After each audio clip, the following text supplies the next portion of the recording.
Kaalin tobnaad waxaa ku jira gaari uu magaciisu yahay Volkswagen Beetle.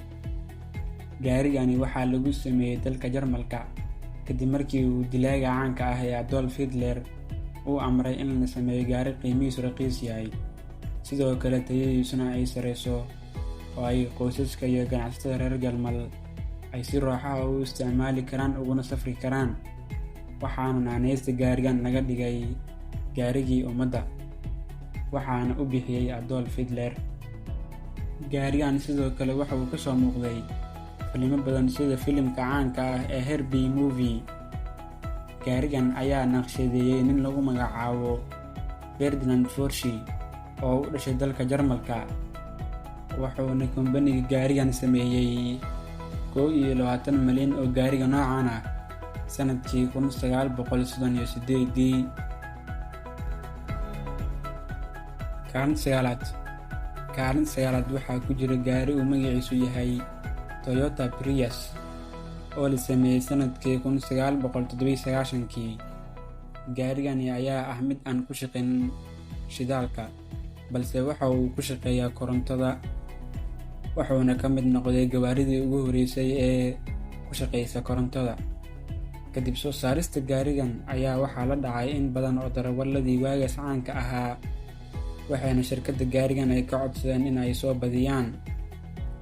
Toyota oo ah shirkadda iska leh gaarigan ayaa u iibgeysay dalka USA ama Mareykanka wax ka badan 200,000 oo nooca gaarigan ah, midaas oo ka dhigtay gaariga saddexaad ee ugu caansan dalka Mareykanka kadib Camry iyo Corolla. Kaalinta sideed waxaa ku jira gaari uu magaciisu yahay Chrysler Airflow.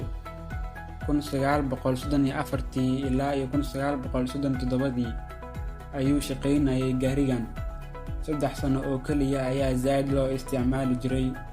Sidaas oo ay tahay, gaarigan ayaa ka mid noqday gawaarida ugu saameynta badan caalamka, maxaa yeelay ma jirin gaari isaga ka horeeyay oo lahaa marwaaxad matoorka qaboojisa marka uu matoorka kululaado.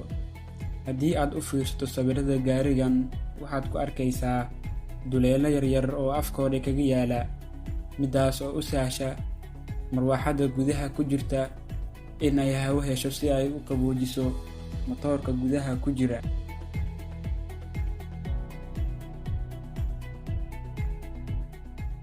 Kaalinta toddobaad, BMC Mini, mid ka mid ah gawaarida ugu caansan uguna saameynta badan caalamka. BMC Mini waxaa lagu sameeyay dalka Ingiriiska, waxaana sameysay shirkadda British Motor Corporation oo loo soo gaabiyo BMC.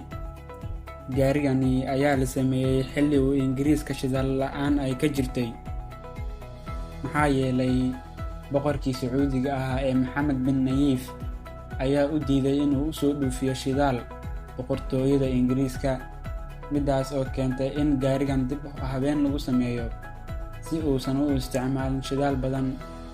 Gaarigan ayaa ka soo muuqday filimo badan sida filimka musalsalka ah uu jilaa ka yahay shactiroolaha caanka ah ee Rowan Atkinson ama Mr Bean.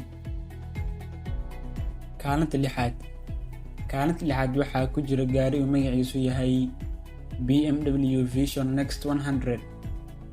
Gaarigani ayaa ka mid ah gawaarida self-driving ama gaarida iskood isku wada, waxaana soo saartay shirkadda BMW ee Jarmalka.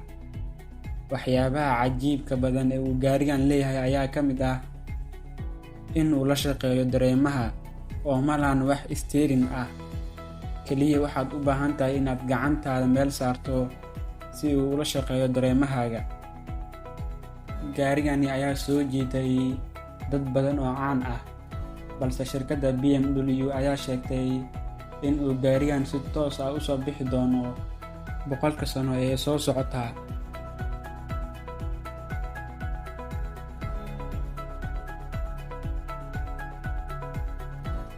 Kaalinta shanaad waxaa ku jira gaari uu magaciisu yahay Plymouth Savoy Wagon.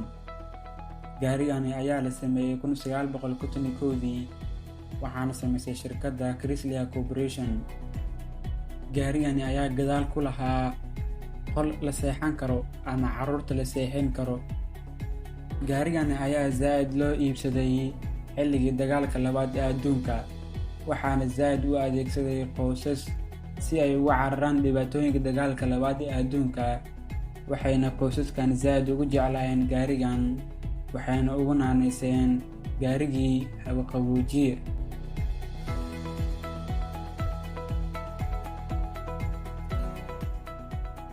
Kaalinta afraad waxaa ku jira gaari lagu magacaabo Porsche 911.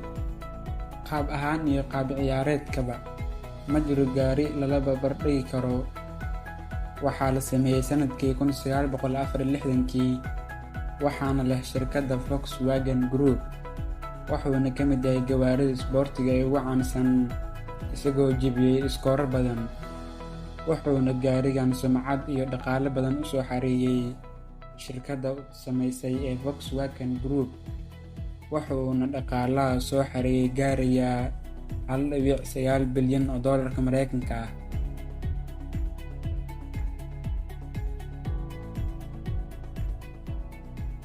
Kaalinta saddexaad waxaa ku jira gaariga caanka ah ee Toyota Corolla.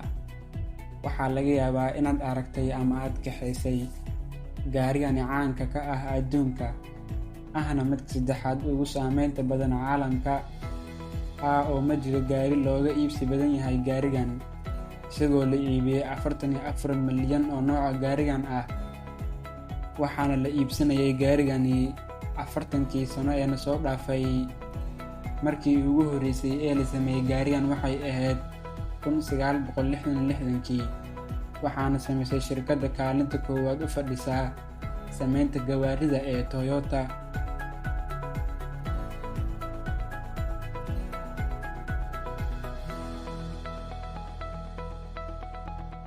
Kaalinta labaad waxaa ku jira gaari uu magaciisu yahay Chrysler Minivan.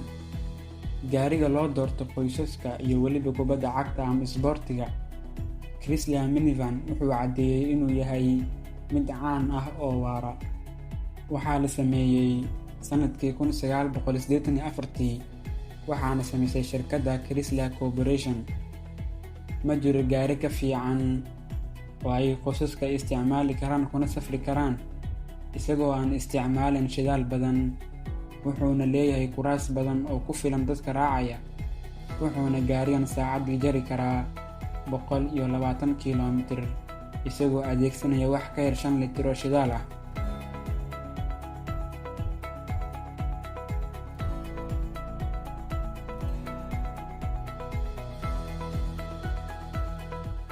Ugu dambeyn, kaalinta koowaad waa gaariga ugu saameynta badan caalamka uguna caansan, Ford Model T.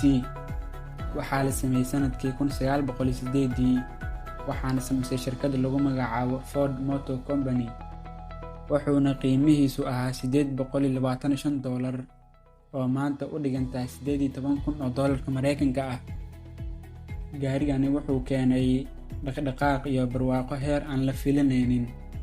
Sanadkii 1921, soo saarista gaarigan waxay noqotay 57% soo saarista gawaari oo dhan xilligaas, midaas oo ka dhigtay gaarigii ugu iibsiga badnaa sanadkii 1921. Sidoo kale, qiimaha gaarigan ayaa mar walba hoos loo sii dhigayay, wuxuuna 1925 qiimihiisu noqday $260 oo maanta u dhiganta $3,860.